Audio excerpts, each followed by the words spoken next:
Hello, fictional. Welcome to the What If Issei. Today we are gonna see, what if Issei fall in love with Koneko? Part 3. If you end up liking this video, please consider subscribe, so without further ado, let's get into the video. Oh, the softness. It's almost like I am in heaven when Koneko uses senjutsu on me. It appears that the affection the therapist feels towards the receiver positively impacts the power of therapy. I say so because lately I can feel stronger influx of energy. Is it that or has Koneko just got stronger? Koneko? Yes, Ice. Have you gotten stronger? What do you mean? I feel stronger energy from you when you use senjutsu. Is it too much? No. Just wondering. It feels really good. She looks at me with her cute eyes. She smiles. I thought you wouldn't notice. I was training my Nekomata powers with Kuroka. She comes sometimes at night and she helps me. But you just let her in. Does anyone know? No. They can't, Ice. I didn't plan to tell. It's your job. Thank you for being so understanding. I hug her and kiss her hair. Then I think of something. Koneko, you don't bring her into my room, right? Well, Koneko, she doesn't do anything because I won't let her. It's just that she has to see you from time to time or she wouldn't train me anymore. So she never did anything weird while in this room? No. I would feel it. That's good. She may be your sister, but she is still on volley team. I know. I just don't know any other Nekomata to help me, and Kuroka is one of the strongest Nekomata, so. I understand. I don't hold it against you. Want to hold something else against me? She looks at me with a little devil in her eyes. I knew immediately what she meant. But there was a doorbell and before I knew it, the doors to my room opened and Ravel entered. "Ai-san, you have visitors. I'll come at once. I am not expecting anybody so I don't know what to expect. But I definitely don't expect this. There are Kuroka and Lafay in our living room. Others are also there. Ai-sama, hello." Lafay is her usual polite self. It's amazing how polite she is with everybody, she doesn't really fit in the volley team. Other members are much more impulsive and reckless. She does everything with deadly precision and always thinks things over. "Sekiryuite-chin, good to see you again. It seems like only last week, though." I look down at Koneko, who just nods without saying anything. So it's less than a week since Kuroka was in my room. Well, I don't feel anything weird, so she couldn't have done much harm. "We heard you had a tough battle, Sekiryuite-chin. How did you know?" "Yufu, we know a lot of things, Naya. Doesn't matter, I guess. It wasn't as tough as I thought." Ai-sama says that after such a battle he really is a fearless dragon. "We heard that you have some new powers, Naya. So we decided to come check them out, Naya." I'm surprised at Kuroka's words. What do you mean, check them out? Just the two of you? What about other members of your team? "We heard it was female exclusive." Faye says that shyly. I don't know how to react to this. "We also heard that the powers aren't complete yet, Naya. That they need some addition to become the perfect circle, should I say, Naya." I widen my eyes in disbelief. They know everything already? Ravel also looks at me, waiting for what I'll say. Yes, they aren't complete yet. In fact, I have to collect 3 more powers. I don't know where, though. "And how do you go about collecting these powers exactly, Ai-san?" Ravel asks that. I don't know if I should answer truthfully or not. But before I can say anything, Kuroka starts talking. "I heard it needs something lecherous, Naya. Very lecherous." A wide smile runs across her face. "Hey. Don't say things like that in front of my innocent cowhide. I should have known. That is how Ai-san gained his powers up to now. But they are stronger than earlier ones, so I thought it was finally something he worked hard for. Hey. Just because something is lecherous doesn't mean it isn't hard work. I say that. Ara, it is definitely hard work, Yufufu. Akeno. What are you saying? Don't do that." Koneko hugs me tightly. At least someone doesn't tease me. "Shirin, what are you doing, Naya?" "Oh, shit. She doesn't know about us yet. Fuck. That can't be good." "Shirin, what have you been doing with Sekiryuite-chin to be so close to him?" Koneko's face turns red and she doesn't say anything. She just buries her head in my chest. This makes me feel a bit uncomfortable because I don't know what to anticipate from Lafay and mostly Kuroka. But as Kuroka doesn't stop asking, Koneko says it. "I love Ai-san, Ni-sama. I'm starting to guess how the powers were acquired, Naya." Hyoudou, Sekiryuite-chin. "I don't really know what to make of this, Naya. Something bad is going to happen, I know it." "Well, to be honest with you, Ai-sama, we wanted to see what kind of powers you have. Could you please demonstrate them for us, great op-eye dragon?" Lafay is a big fan of my character. It's kind of cute, to be honest, for a terrorist girl to be a big fan of some child program. Since I once said to never let my fans down, I had to accept the plea, even though it is quite dangerous to show off to an enemy. So I take them down to our training room after a short nod from Azazel. Once we arrive in that room, I position myself at the middle of it and concentrate on my magic power. Wait, so it works without balance breaker, Naya. Yes, Kuroka, it is different from everything we've seen from ice before. Ria says that while I'm still concentrating. Mystic nature activate. As I already think I won't be able to pull it off, I feel a strange rush through my body and a circle appears. It has 8 holes in it and 5 of them slowly charge with different color orbs. LeFay looks ecstatic and Kuroka suspicious. Can you show what exactly those orbs do, Naya? Not so sure, I want to show my enemies everything. Then just one orb, please, Sekiryu-chin. This is a hard decision for me. Under no circumstances I cannot show Akeno's and Ria's orbs, they would destroy this room. Kaneko's would be too easy for her to find out, Zenovia's isn't anything much, and Asia's is, well, tactically too good. I can let you choose between the silver and white orb. Then I choose white, Naya. Step closer. She positions herself a few meters away from me. White orb, attack. White cat overtime strike. A horde of white cat familiars jumps at Kuroka who tries to dodge them. Her agility is really impressive. She dodges most of them. This is obviously Shiren's power. But it only scratches a little. Are all attacks this weak, Naya? Try to close your wounds. As I say that, she tries to use Nekomata powers to close the wound but fails and more blood starts dripping from the scratch wounds. You see, it's a damage over time attack. It's slowly depleting your power and life force. As of now, only Asia can heal these wounds. We haven't tested it on Phoenix Tears yet, so we don't know how it would react to that. Asia, heal her, please. Yes, at once. As Kuroka is engulfed in green light of Asia's healing power, LeFay looks at me in admiration. I'm impressed, Sekiryu-chin, Naya. It's actually a useful attack unlike some other attacks of yours. Hey. And I also think I know how it was collected. Seems like so much fun, Naya.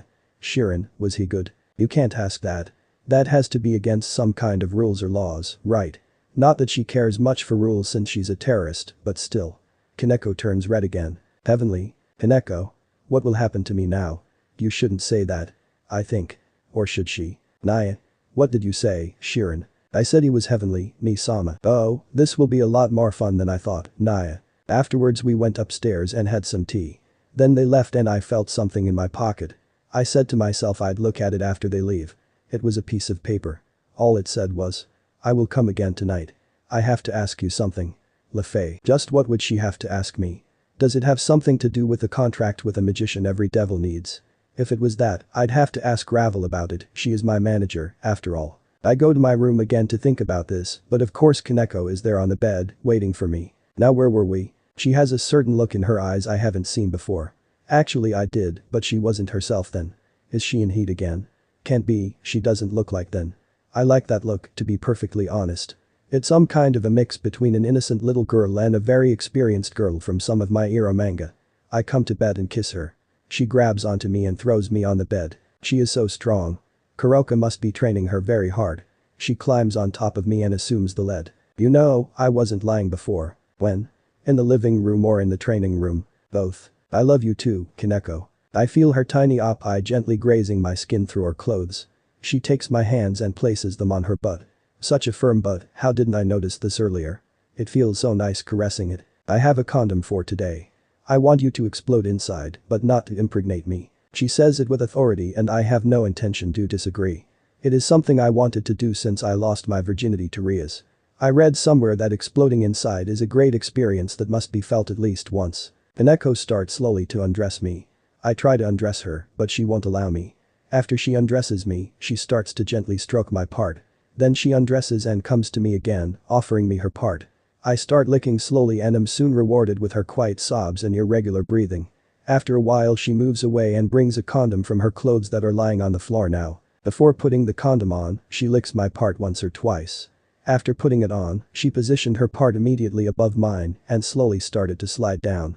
She was still so tight, even though I didn't feel as much as without a condom. I did feel the warmth of her insides, but clearly she wasn't using Bichujutsu because I didn't feel that kind of warmth. Maybe the condom blocked it. Naya. She is quietly moaning as she slides up and down faster and faster. The faster she's going, the more I feel the tension building up. Her moans are growing louder as tension builds up inside her as well. Then she stops and closes her lips around mine. Her tongue starts to explore my mouth and I battle it weakly. Then she slowly stops kissing me, lengthening and thinning the strand of saliva that connected our mouths as she slides down my part again. The pressure builds rapidly from here in both of us. Before long, I feel that I can't hold back my explosion. Her moans are becoming louder again as well. Hi. Hi. It appears we both explode at the same time. I feel the pumping sensation in the tight space of Koneko's part and she screams silently every time it pulses. I also breathe harder every time I feel a pulse. That feeling. Yes, that was amazing. After our bodies calm down, she slides off my part and lies on my side, putting her head on my chest. We have to repeat this as soon as possible. Yes. I wasn't able to speak much more than that. It exhausted me quite a bit. Koneko was her usual quiet self, but with a very cute smile on her face.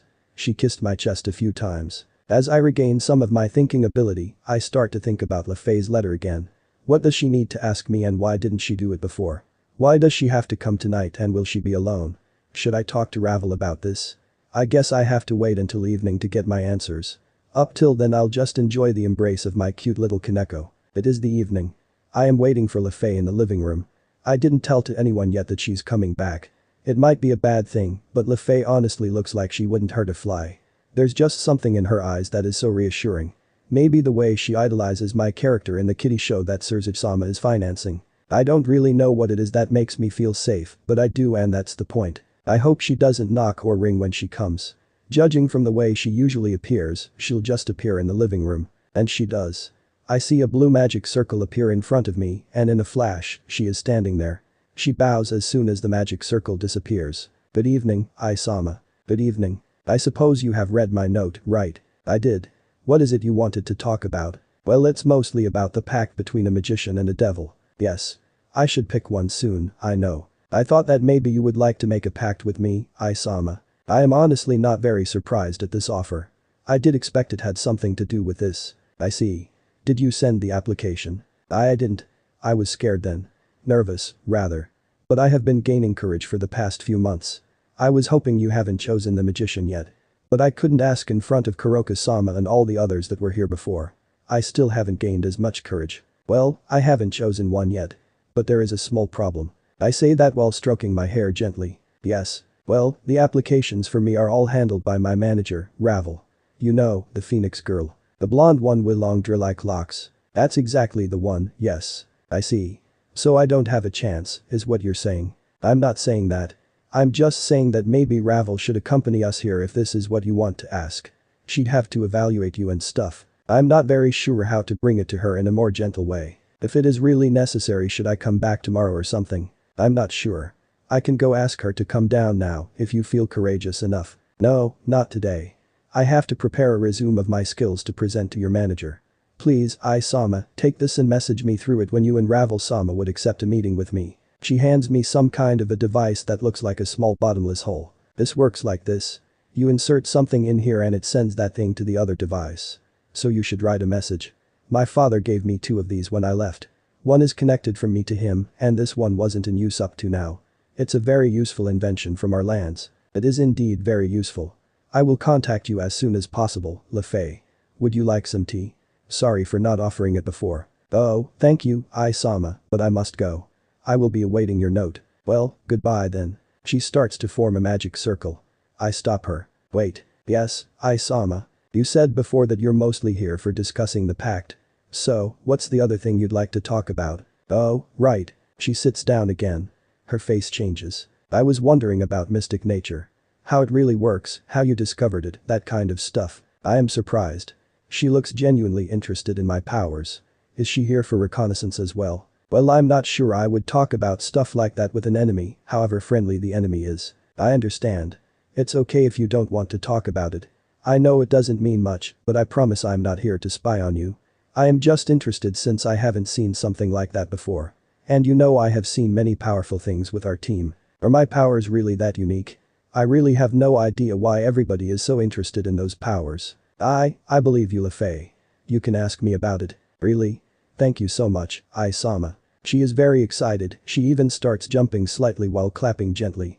Such enthusiasm. So, what do you want to know? Well, everybody is talking that the way you obtained those powers is extremely lecherous. Is that true? Well, it kind of is. So, if I were to give you one of the missing orbs, what would I have to do? That was an unexpected question. I think about the answer for a while. Issei-sama, is something wrong? No, I was just thinking of the way to tell you this the easiest way. And I have to be honest with you. I didn't really expect this question. Well, you don't have to answer that yet if you don't feel like it. No, I will answer.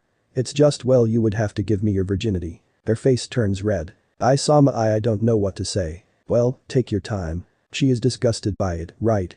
Now that she knows this, she probably won't want to become my magician. And how would I give my virginity to you? Did she really just ask that?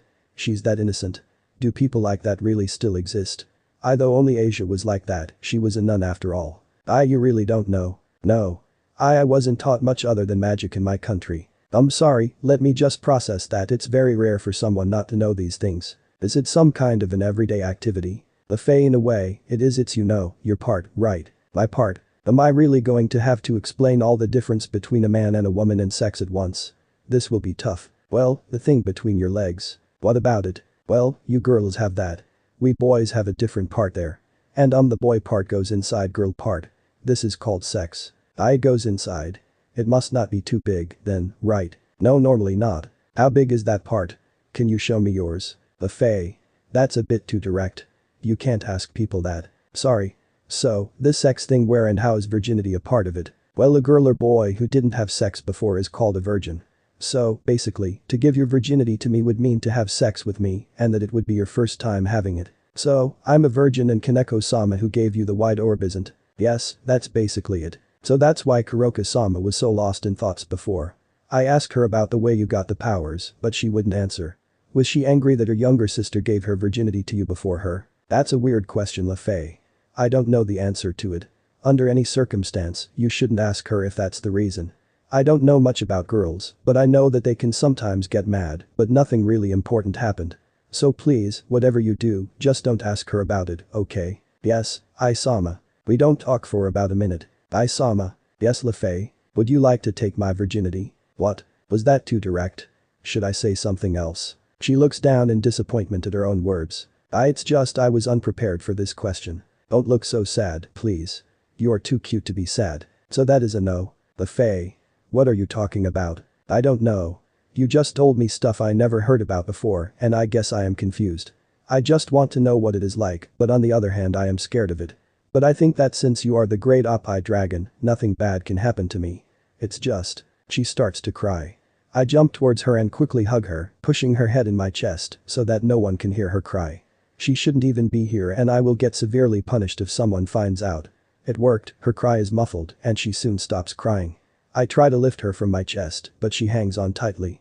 She is quite strong for such a frail-looking girl. She's way too nice for her team. She is just a little scared girl, after all. Calm down. I'll think about it. But first I will have to sort out the question of you being my magician. Yes. I shall go now. I'll return when you summon me for the meeting. Goodbye. And just like that, she created a magic circle and left. Next morning I wake up with all my girls next to her on me. Everybody is still asleep. It will be difficult to slip out of bed without waking everybody up. I decide to wait a bit and think about what LaFay told me yesterday and if I want her to become my magician. After a while, Ravel wakes up. Great. Just the one I wanted to talk to. Hey, oh, already morning. Oh, hey, senpai. Good morning, Ravel. Listen, I have a question for you. What is it? You know, applications of those magicians you are checking out. What about them? Have you selected any already? No, there hasn't yet been someone powerful enough for your reputation. Okay. Then I want to ask you an opinion about a certain magician that just popped in my head. You know magicians? Only one, to be honest. Remember yesterday? Her eyes widen. I'm not sure that LaFay-san would be a good candidate. Well, that may be true. Do you think it will hurt if we arrange a meeting with her where she can tell us her qualifications and so on? Did she send an application? I don't think so. Then you can't select her. If she doesn't even apply, how can you be sure she'll even want to make a pact with you? It's just a hunch. She is a great fan of my show, she doesn't really fit in the terrorist group, she's only with them because of her brother, Arthur-san. Right, there's also the problem of her being a terrorist. That might not be a great reputation enhancer for you, Ai-san. Well, we don't have to say everything about her, do we? Plus, she isn't really a terrorist, she's just tagging along. That might be true. We can have a meeting with her, I suppose. But, Ai-san, are you thinking of making a pact with her just because she's a bishoujo? She looks at me judgingly after saying that. Well, that's one of the reasons, but I can't tell her that. Well, no, yes, maybe. Oh, Ai-san, you are always so lecherous. And you don't even like me. What is wrong with me?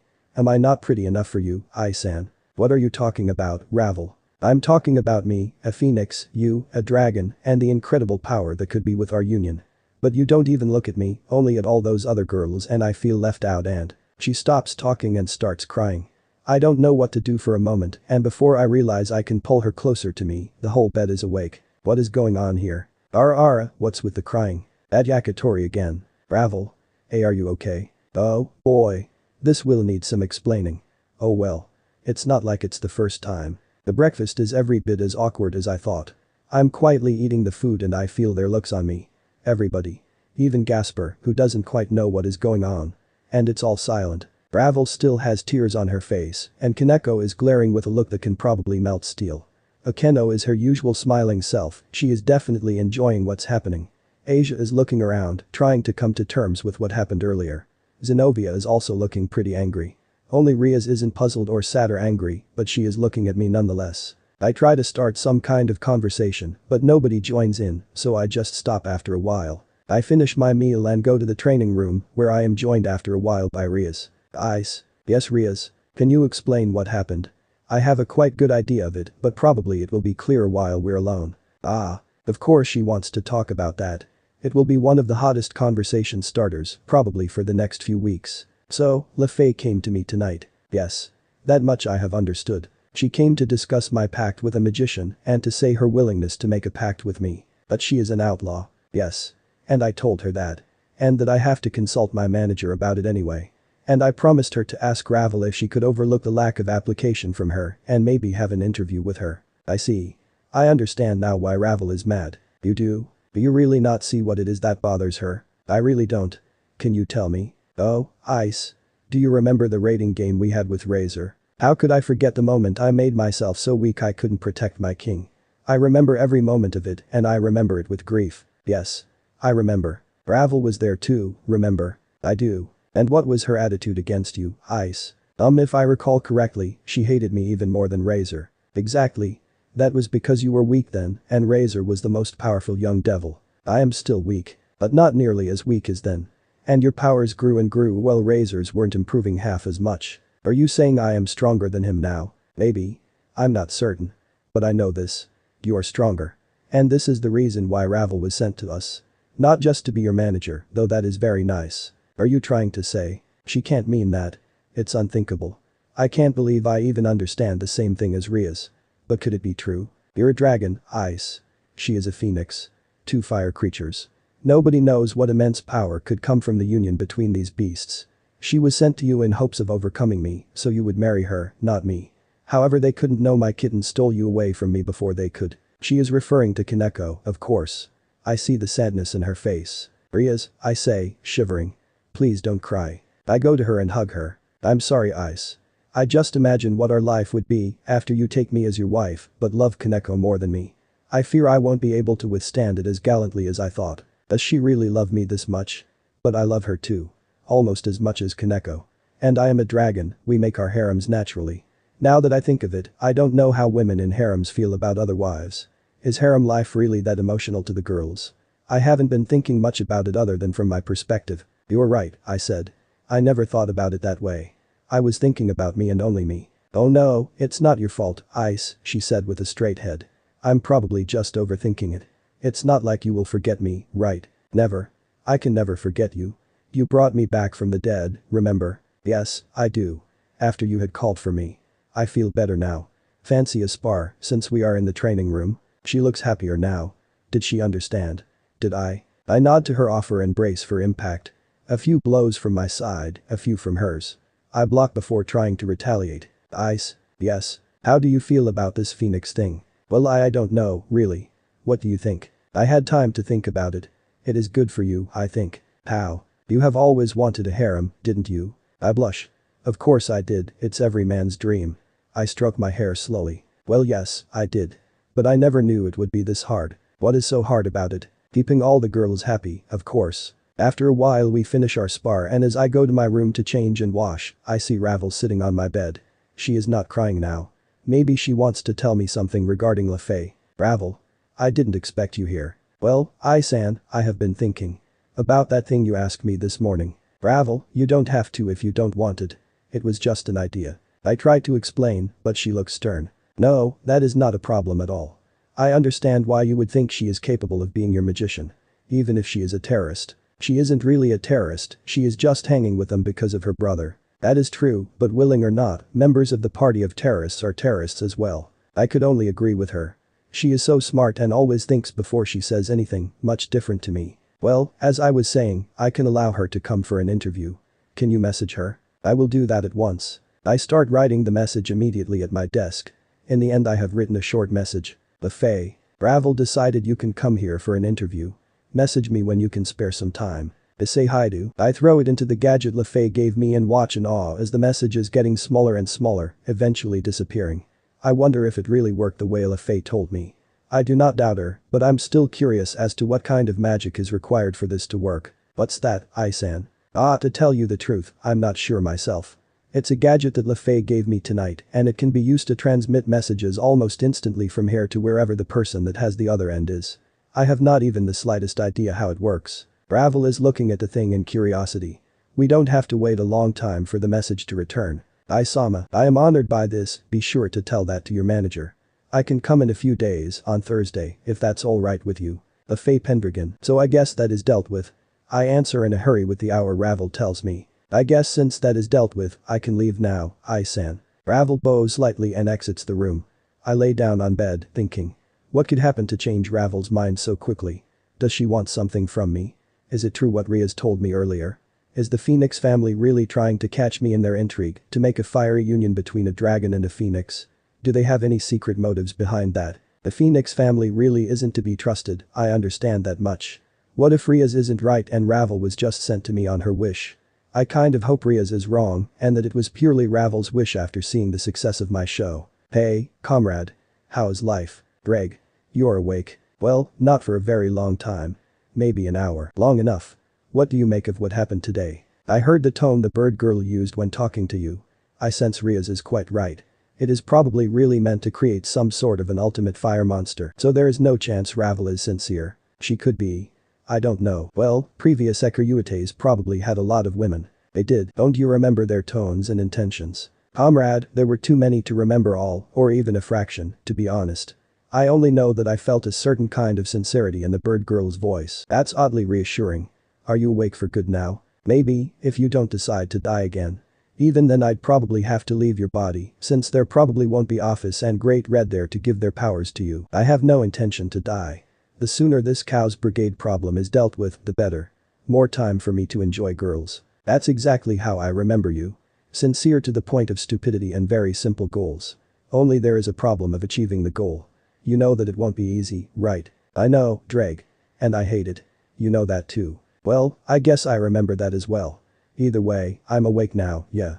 You can achieve balance breaker again. I am overjoyed to hear that. It has been a while. You know I learned to fly without the balance breaker now. That's great, comrade. I sit on the bed for a while, continuing to talk to Dreg.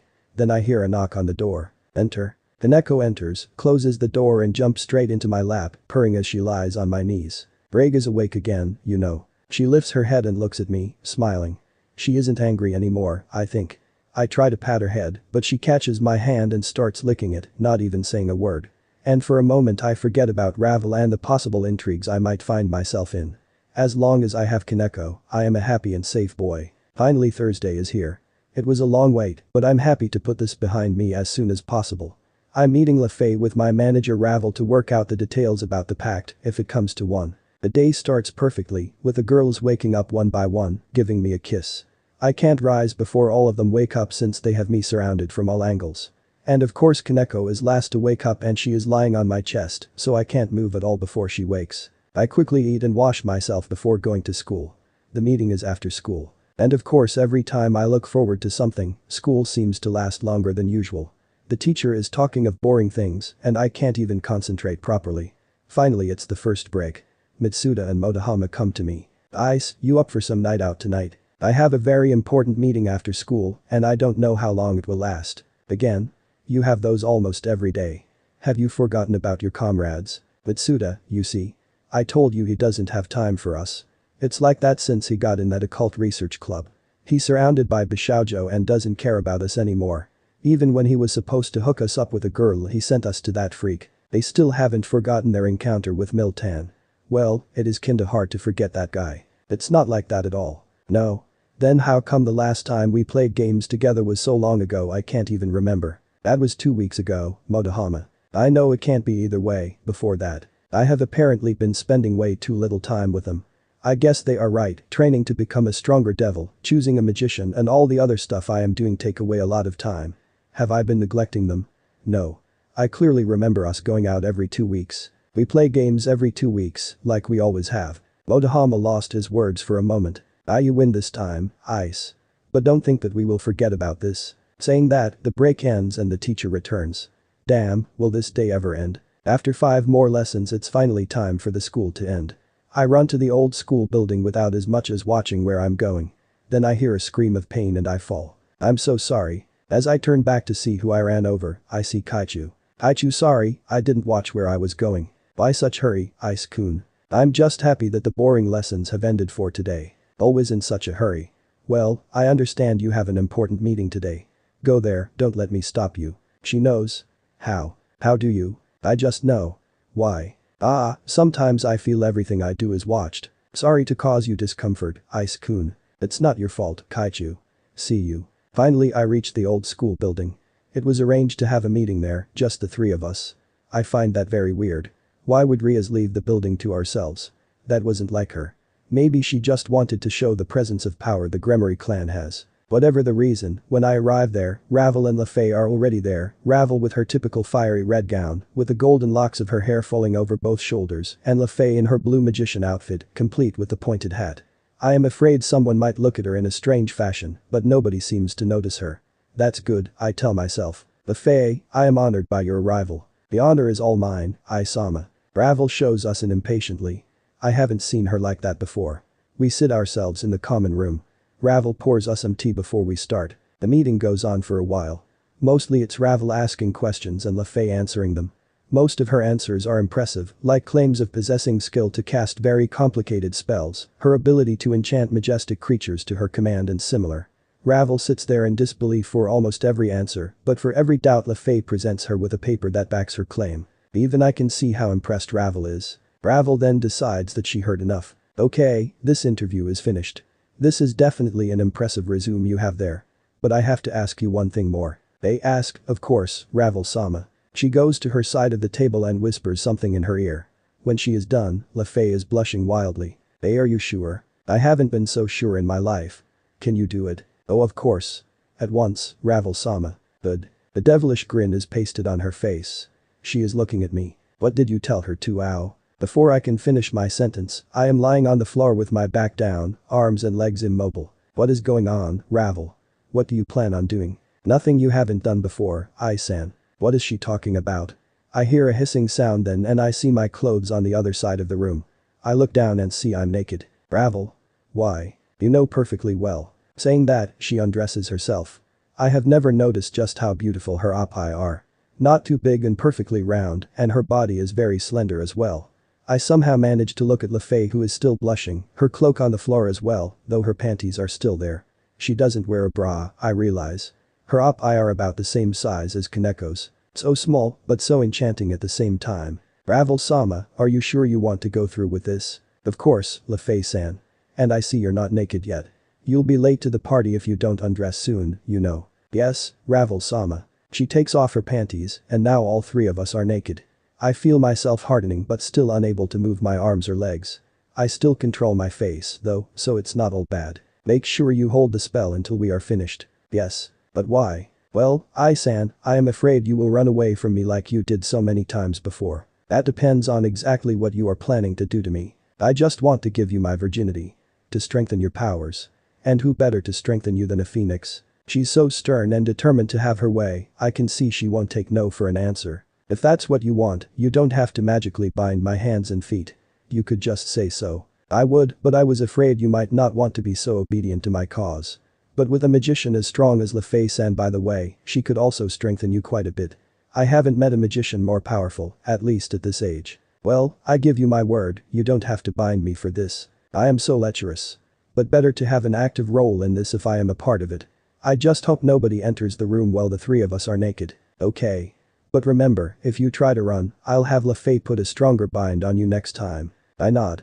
Then I feel regaining control of my arms and legs. I stand up, looking at the girls. They are beautiful. Both very shapely.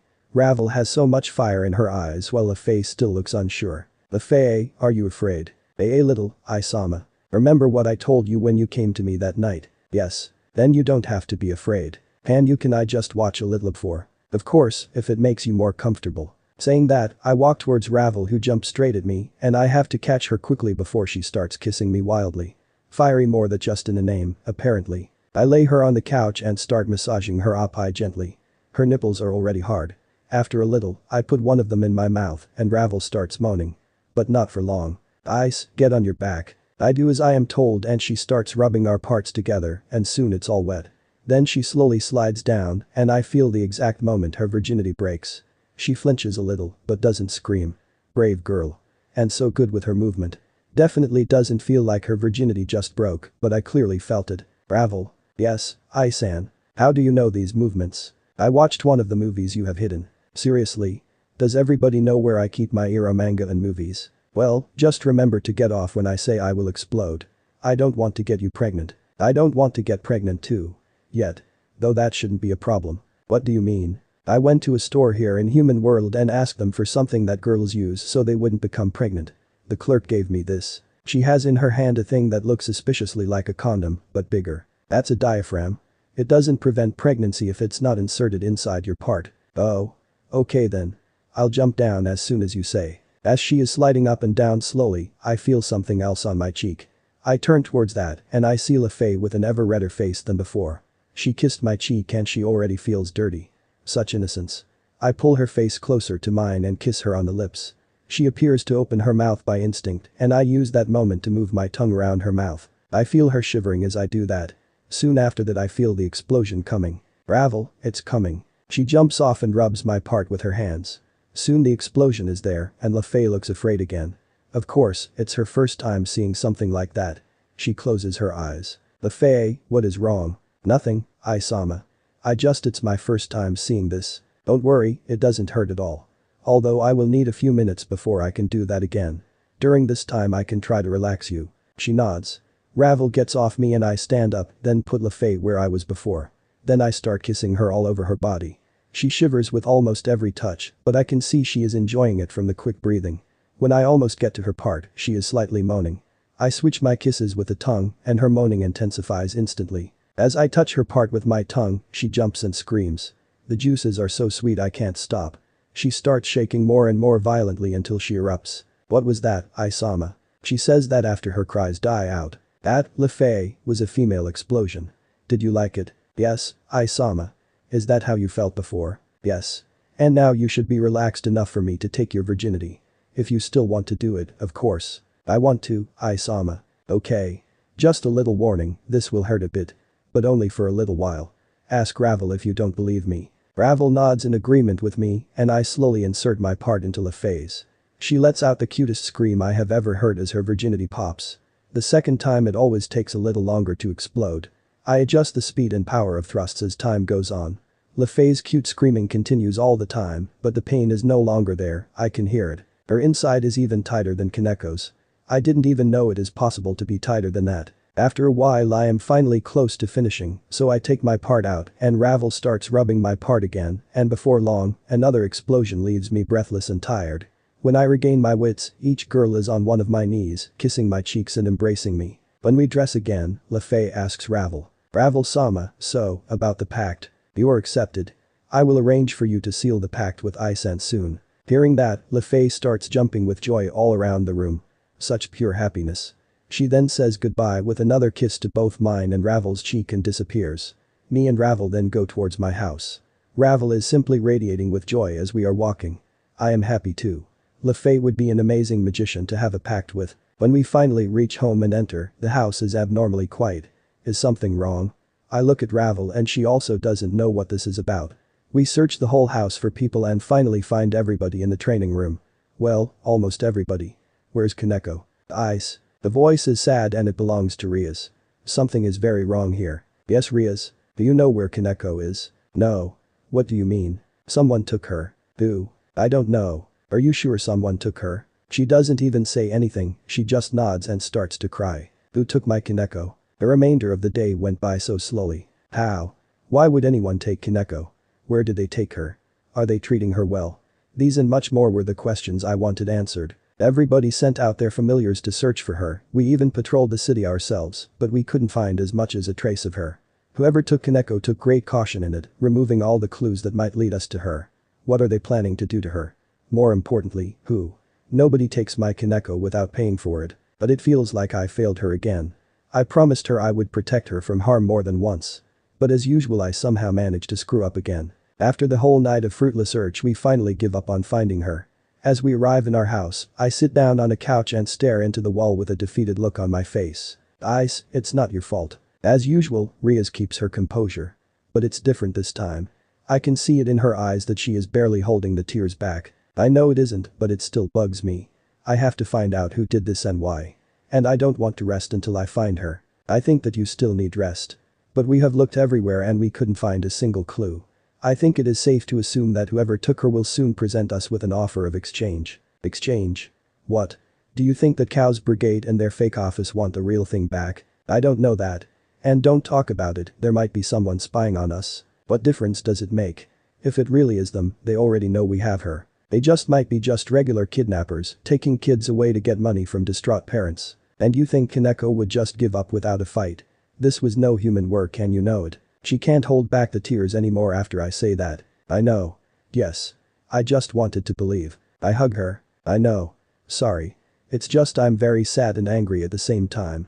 I want to get her back as soon as possible, you know that, right? I do. And I believe you will do anything you can to achieve that goal. She manages a small smile and somehow hope overcomes the anger in me. For now. I'm almost sure this is the work of Cow's Brigade. It would not be the first time they try something with kidnapping our members. Well, I vow I will punish them, whoever they are. And I will defeat them, whatever new secret weapon they might have. The other members of Occult Research Club are just as distraught as me and Riaz are. Gasper is crying in his box again. I thought he threw it away already. I hope he doesn't hide inside that again. Akeno stares blankly at the floor. She isn't the kind that would cry over anything. Ravel's happiness from before has all but vanished. Asia is in a corner, crying loudly, while Zenobia and Irina try to comfort her. Office doesn't have any feelings, but even she doesn't know what to do. Kiba is nervously pacing the room, never standing in one spot for more than a second or two. I decide to speak. From tomorrow morning I will train with all of you at the same time. I want to gain some more strength before I face these thugs that took Koneko away and make them regret they ever thought of doing that. Are you with me? A solitary yes is heard from everybody. This will be tough, fighting against 9 people at the same time, but who is to say that when we finally encounter these bastards, they won't try something so dishonorable. It's about a week afterwards. I've been training against 9 fighters every morning. We also still search for Koneko, but our hopes of finding her are slowly dying. In the afternoon a note appears on my desk. We have Koneko-chan. Don't try to find her, you won't. If you want her back unharmed, be on Thurston Island a week from now. Dress warm, though. I wouldn't want you to freeze before our encounter. What? What island? Where is that island anyway? Why would we freeze there? I have never even heard about it. I check the map and I can't find it. I ask all the members of our club and nobody knows where is that island. Is it even an island? Is it just a place that has the name like one? After checking on the internet I find out it's in bloody Antarctica. Just how the hell am I supposed to get there?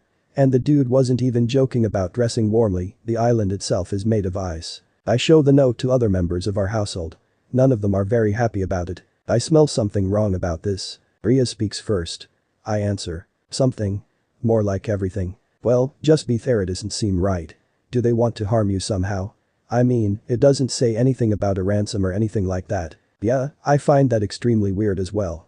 There is another problem, though. What is it, Ice? Do you know where this Thurston Island is? I must admit I haven't heard about it, no.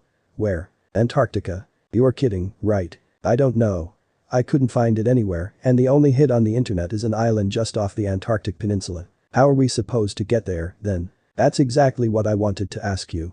We must get a boat fast. I don't believe that it has a landing strip for an airplane, it doesn't even belong to anyone. It is unclaimed.